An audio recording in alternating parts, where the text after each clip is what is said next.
Hey guys, my name is Ismael Trevino and this is the Millennial Way Show. Thank you very much for being with us. Today, we have a very special guest. Deezer has launched its Black Culture channel a few days ago as a hub to celebrate talented Black artists. As we mentioned in our social media platforms, the Black Culture channel will cover all genders and will become a permanent fixture. Deezer said it is fully committed to promoting audio content from the most talented Black creators around the world. Today, we're going to talk with a very special guest. He works directly with artists, labels, and managers to lead and organize artist marketing campaigns across all major independent labels as the key contact for the international artist management community. Our guest is responsible for implementing best practices for the entire artist marketing team to ensure the most successful outcomes and results. Junior Foster, Head of Global Artist Relations at Deezer, thank you very much for your time and to be today on the Millennial Way Show.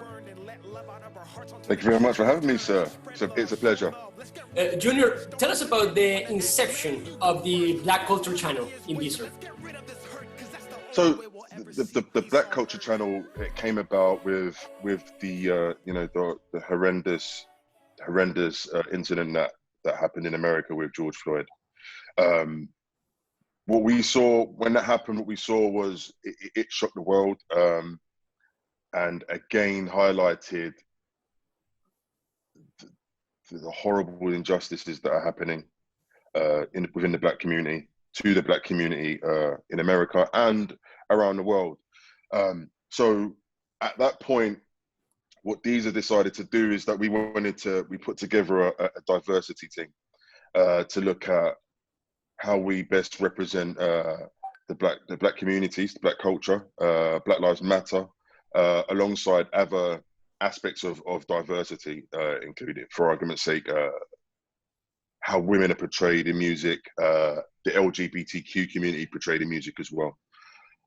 So with what we've done is that we decided that the best way that we can make a difference is working on internally with what Deezer can do as a company, and that meant from my point of view, dealing with major labels and indie labels and artists and management. I wanted to put together a channel that showcased all Black curators from all parts of the world, and gave them a platform and a hub for people to come onto Deezer and just find out, what releases are happening, information into Black culture, just to get a bit more of an understanding of what the Black community has been offering to the world of music globally. So that was the idea of it, and that from my perspective and Deezer's perspective, we felt that was our way of trying to contribute to the movement, the global movement of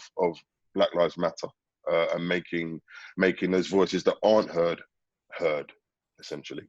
Junior, let's go deep on this channel, because I understand it's not only music from all genders, but also podcast.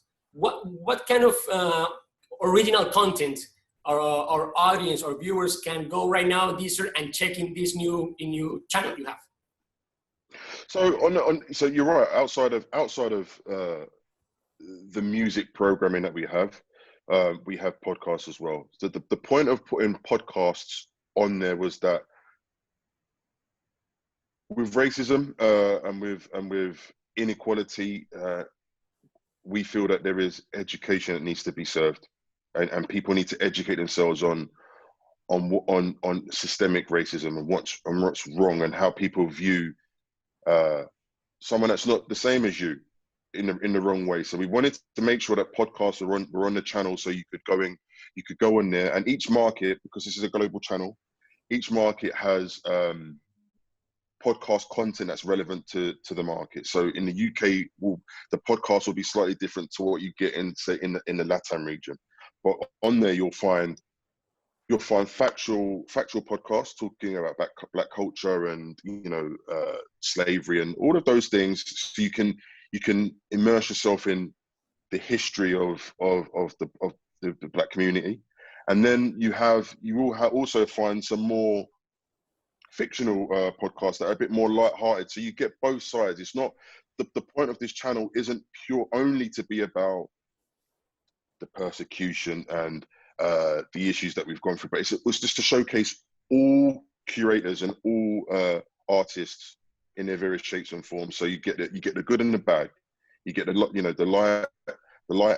dark, the shade and the light. It's a good, I would say, hub for anybody that wants to deep dive into Black culture. How Deezer, besides this very innovative opportunity to, as you mentioned, go deep inside in this in the Black culture, how Deezer is standing up to raise awareness about racism, not only in the United States but in Europe and around the globe? So again, to the channel is our first steps. It's not we view this as a marathon, not a sprint. So these are the very first steps. But from a Deezer perspective, we have our diversity team. So the diversity team is putting together these kind of activations that I'm on to shed light on racial inequality. Then we're doing internal workshops as well.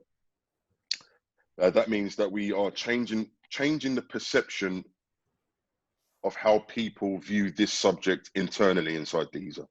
So for argument's sake, we've cancelled the usage of urban as a term globally. Wow. Be it on any playlists, be it on any marketing communications from my team or local markets.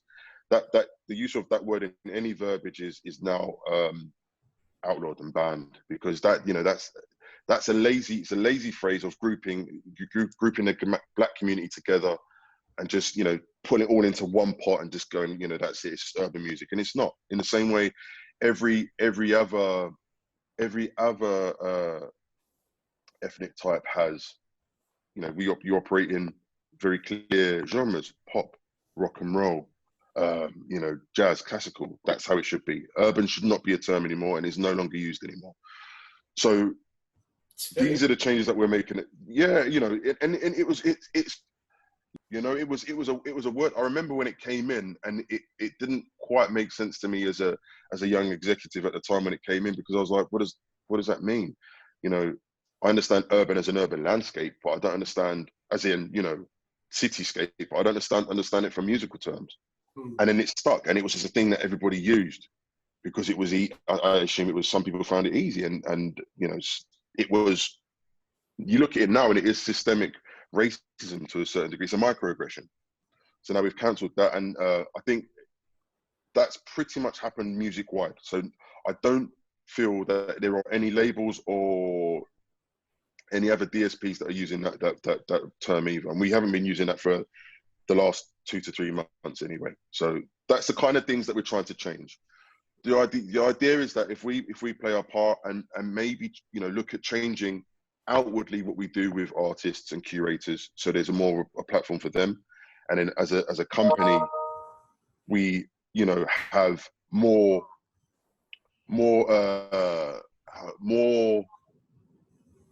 Black executives rising through the ranks, both male and female.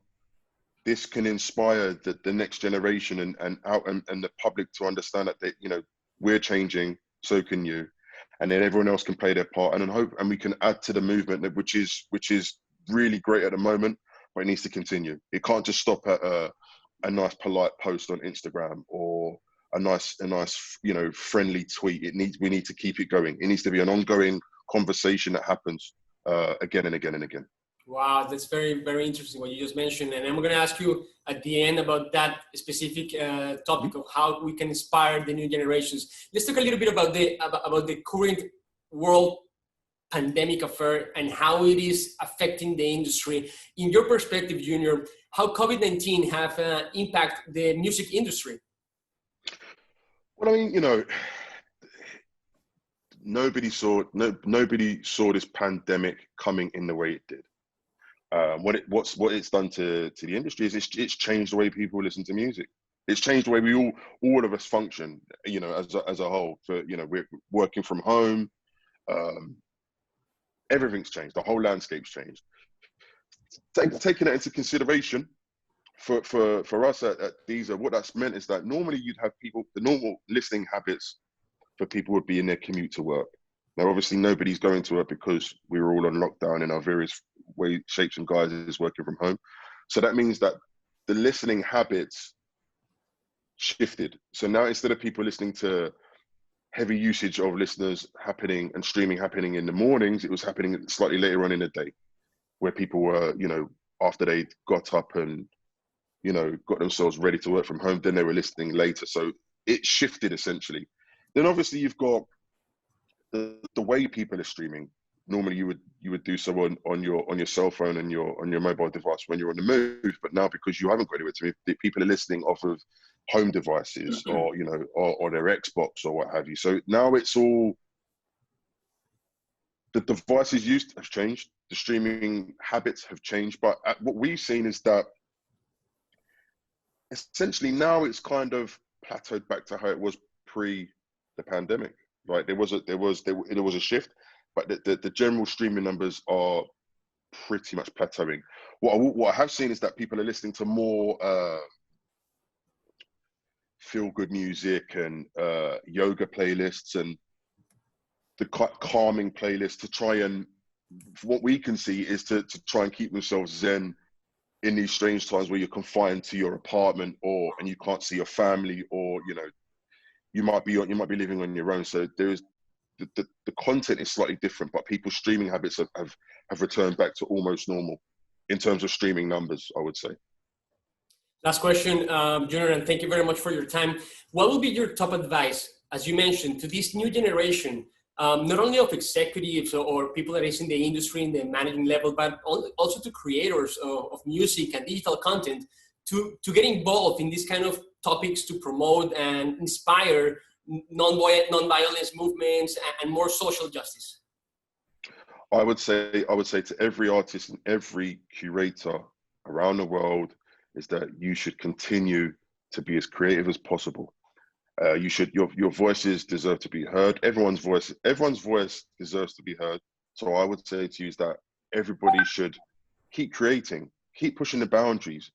Conversations that some people might not want to have that they deem as a bit awkward, keep pushing that, because it's the only way we're going to get, we're going to reset the balance completely for everybody. So, and from a Deezer perspective, and with the Black Culture channel, it's a global channel. So from my perspective, I want everybody around the world to keep speaking, even if you're from a Latin background, or you're in classical, or you're in rock, keep speaking, keep creating, and we'll get your voice heard.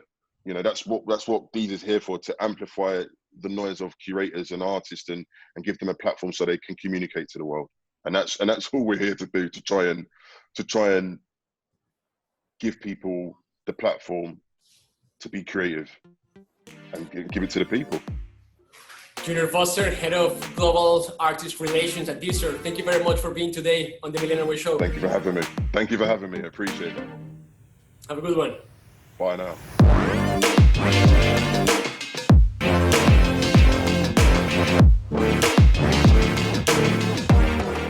For having me. I really appreciate that, because this is as I said, this is a thing that we all need to be trying to change. And I've had a real good deep dive into your show, and it's. Thank you very much. It's brilliant. Thank you. Keep doing it.